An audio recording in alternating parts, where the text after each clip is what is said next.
The ingredients for a longer life: a handful of small towns have remarkable longevity. What is it about their lifestyle that can increase your chances of living to 100? 1 is a town surrounded by tropical forest and beaches popular with surfers. 2 are craggy islands in the turquoise waters of the Mediterranean. The 4th is at the tail of the Japanese archipelago, while the last is a small city in California whose name means beautiful hill.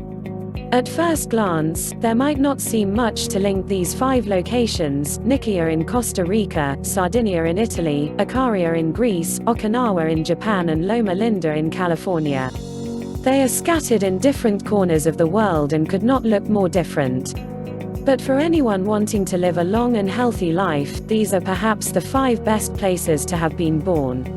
These are the so-called blue zones, where people's chances of living to 100 years old is 10 times higher than the US average.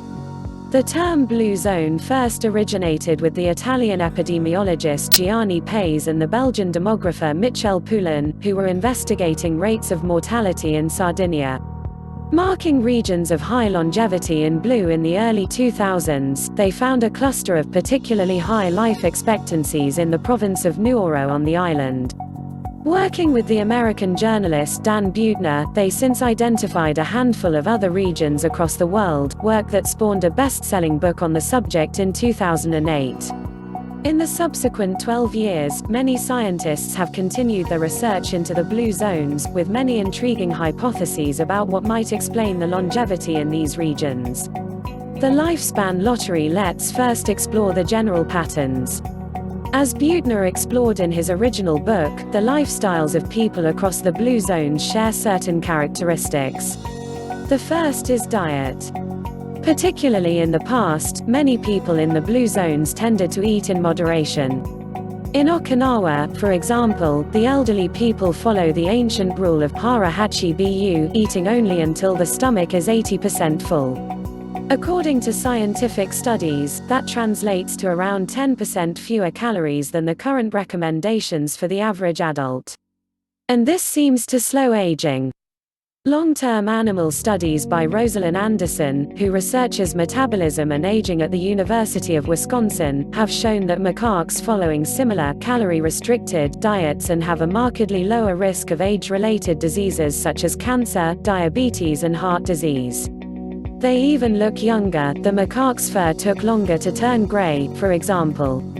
We don't yet understand the full mechanisms behind these effects, though calorie restriction seems to reduce the buildup of the toxic free radicals that are normally the result of our metabolism, and which can damage our cells. Some scientists have argued that the body also experiences the reduced calorie consumption as a very mild stress, which shifts its signaling to focus on the maintenance of cells rather than, say, building new tissue. According to Didahali Govindaraju, a geneticist at Harvard University, in Boston, Massachusetts, this decreases the risk of forming damaging mutations in our DNA, which could lead to diseases like cancer. Calorie restriction appears to reduce DNA damage and improve DNA repair, he says. And genome integrity appears to be a feature among centenarians.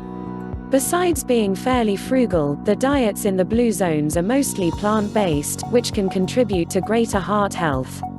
Spiritual connection. In addition to their eating habits, of equal importance are the social lives these centenarians enjoy. The people in the blue zones tend to live in highly integrated communities. It is now well accepted that a sense of social connection helps to reduce the effects of stress, while the responsibility of maintaining those friendships encourages greater overall mental and physical activity. In one meta-analysis, Julianne Holt Lundstad, a psychologist at Brigham Young University, in Provo, Utah, found that the quality of our relationships are as important to our health as exercise or diet.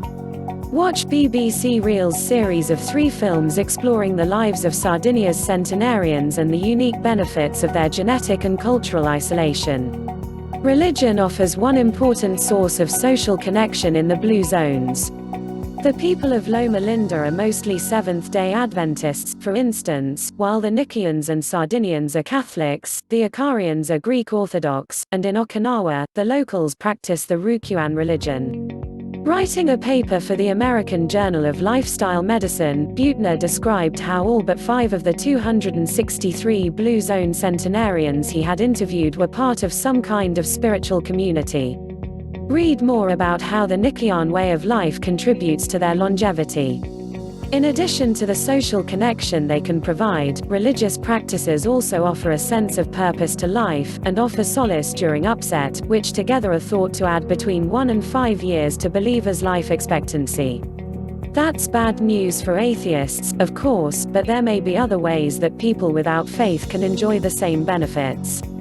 Some cities already have secular assemblies that offer time for contemplation, meditation and social support from like-minded individuals, which should, in theory, have many of the same life-enhancing effects without the belief of divine intervention. The awe we experience in nature may also have similar benefits. Time for a brew. Beyond these broad similarities between the blue zones, some of their more unique quirks can also give us some hints at the secrets of exceptional longevity. When it comes to the specific elements of the diet, for instance, it's interesting to note that on the Greek island of Ikaria, the population is known to drink a few cups of tea and coffee a day, and this seems to be associated with reduced cardiovascular disease in the region. The finding would seem to fit with longitudinal studies from elsewhere showing that drinking a few cups of these hot drinks a day can reduce the risk of problems like cardiovascular disease. This may be due to the fact they contain many micronutrients, such as magnesium, potassium, niacin and vitamin E, that act as antioxidants, mopping up toxic free radicals that may be behind many diseases. Greek coffee, made by boiling a fine grind in a tall narrow pot, is thought to be especially good for the body since it releases polyphenols, known as chlorogenic acids, which reduce inflammation throughout the body. Inflammation contributes to many age-related diseases, such as promoting the growth of plaques in your arteries that lead to heart attacks and strokes, so the regular consumption of an anti-inflammatory polyphenols like the chlorogenic acids could reduce that damage.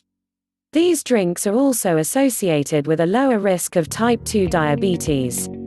Through various pathways, compounds that have anti-inflammatory and antioxidant properties, such as chlorogenic acids, appear to stabilize our blood sugar levels, by regulating our cells' energy uptake and preventing them from developing insulin resistance, a precursor to diabetes.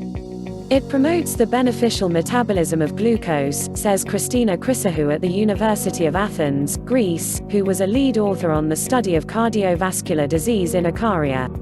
Caffeinated drinks certainly aren't a guaranteed elixir of life. But combined with a moderate, low-calorie diet, they may contribute to a longer and healthier existence.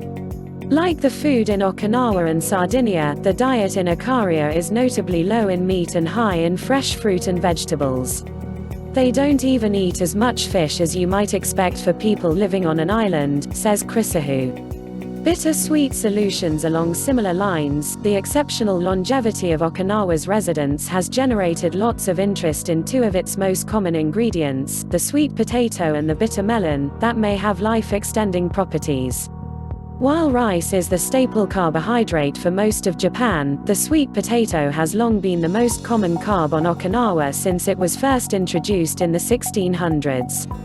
Unlike foods such as white bread, it has a low glycemic index, meaning that its energy is released slowly into the bloodstream.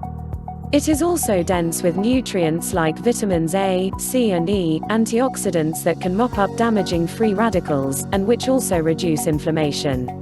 The sweet potato's potassium content helps to reduce blood pressure. The tuber is also high in fiber, which is essential for a healthy gut microbiome, and low in cholesterol and saturated fat, all of which should reduce the risk of chronic disease. Read more about how a high-carb diet may explain why Okinawans live so long. The bitter melon, meanwhile, looks a bit like a knobbly cucumber, with a taste a little like black tea. It is used in a variety of dishes, from salads and tempura to juice drinks.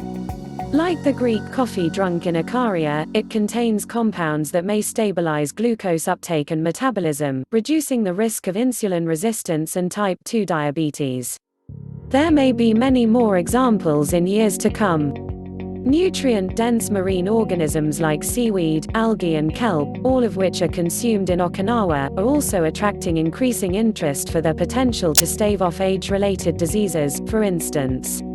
A life-giving landscape less researched, but equally tantalizing, is the possibility that the very place where these people live may hold some clues to their exceptional longevity.